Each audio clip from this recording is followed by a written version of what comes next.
பறவை கூட இருந்தது, அதை மட்டும் மேம் சாப்பிடணும். ஆனால் இந்த பறவை அதிசயமாக இருக்கு மேம், சாப்பிடுவது மேம்.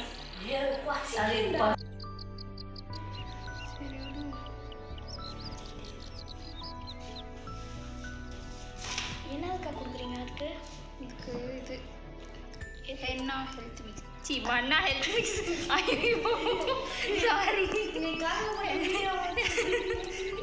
மன்னா ஹெல்த் மிக்ஸ்.